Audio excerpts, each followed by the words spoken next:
Hey, happy day, Sharon Horne-Ellstrom here. Today's idiom is mess with someone. How do you mess with someone to supersize your business? Now, normally, this is actually a really modern expression to mess with someone. According to my book about idioms, it says it's a modern African-American expression that means to, it's actually similar to the expression to bug someone, which we absolutely, positively in the book have not covered yet. And to bug someone, to bother someone, to irritate somebody, to get their goat. My sisters, when I was little, and siblings have a knack for bugging or messing with one another like nobody's business. I learned that in my own family, having 3 and 4 sisters growing up, and I learned that with my own kids. I have a son and a daughter, and they can mess with each other like nobody's business. You know people, the better you know somebody, the easier it is to mess with them, meaning get involved in their business, stick your nose in their business, try to hassle or harass or irritate or annoy in any way, shape, or form. You know, this is the kind of thing that my son or daughter would have done to one another when they were sleeping and they would wake up. It's just what people do. They tend to mess with one another. Well, how do you take this thought of annoying or jumping in somebody's business that you don't belong in and turn it into a positive for your business? And I say there's 4 different ways to do that, and I'll share those after we talk about the negative ways to mess with somebody and how we can turn that around and actually make it positive ways to mess with people and help them with entertainment, curiosity, to learn, to grow personally, to, flirting is a type of messing with somebody, right? We see messing with other people and messing with someone in our relationships. We see it as tests. We see it as ways to solve problems. So those are positive ways that you can use messing with somebody to change the status quo or to just help people to see things that they might not otherwise see. But then there's the kind of messing with someone, bugging someone, irritating somebody, getting their goat, that is negative and destructive. And my throat is not liking negative and destructive. Things like bullying, things like name calling, things like controlling or exercising power over other people, harassing, bothering, interfering in other people's business, trying to undermine or harm somebody in any way, shape, or form, trying to prevent people from doing what they want, achieving their goals and objectives as long as it doesn't hurt you, is messing with people, right? And I don't know why. And one of the big questions is why? Why do people feel the need or the desire or like they have a right to mess with anybody else, to interfere with anybody else? It's a really interesting question. And I say we each have to ask ourselves if we want to share our opinion, stick our nose in other people's business, mess with someone, irritate them, or somehow challenge them on something. Why are we doing it? What's in it for you? What's in it for me to engage in that type of an interchange? I say not a whole lot. Usually when it comes to people's opinions, we're not going to change our mind. We all have our own beliefs and reasons for believing what we believe. And guess what? We are 100% entitled to each have our own beliefs. But we don't get to force our beliefs on other people. I was involved in a 25-year marriage where my partner was very, very controlling, and it was his way or the highway, and that's messing with me and my beliefs. And I am very glad to be free from that, but I have a very clear understanding of what that feels like to be controlled and bullied and harassed by someone because they think that you should behave in a way that's different than how you think you should behave. And right, guess what? We each get to behave the way that is right for us. Now, what are some ways you can mess with people in a positive way to grow your business, to improve your business? I find 4 ways that I have actually done this in the past and continue to do this.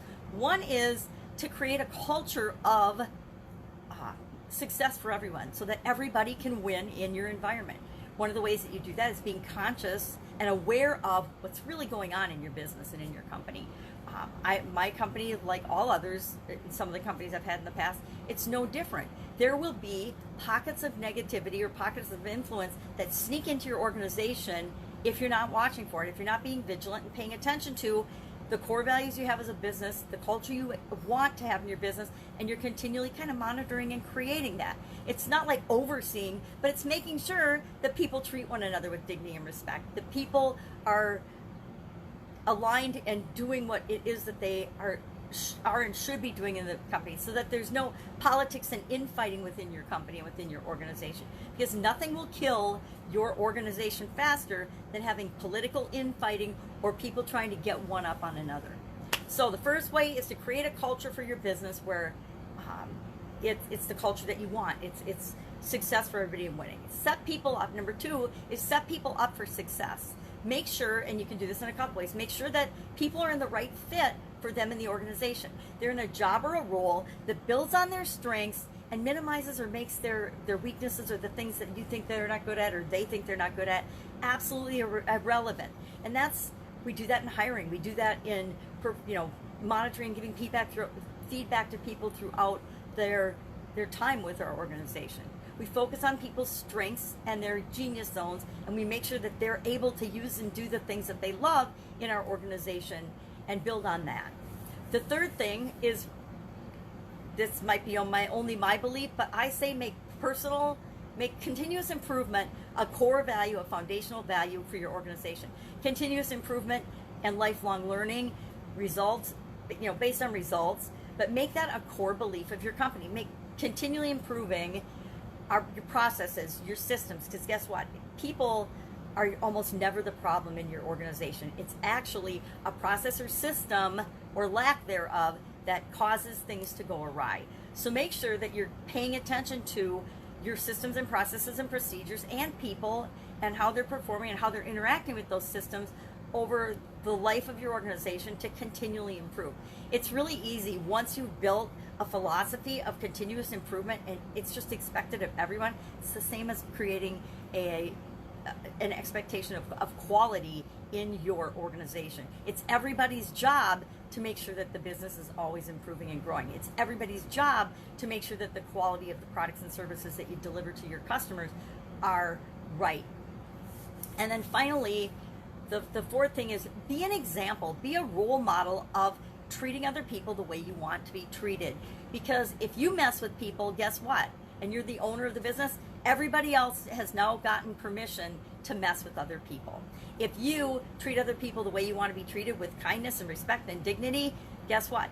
Everybody else in your organization will treat people that way as well. But you can't just talk the talk. You have to walk the talk and demonstrate by your behavior, by the way you make decisions, by everything that you do, because people are always watching you as the leader of your organization. So that's it. That's my little thoughts on messing with someone and how you can use it in a positive way in your business.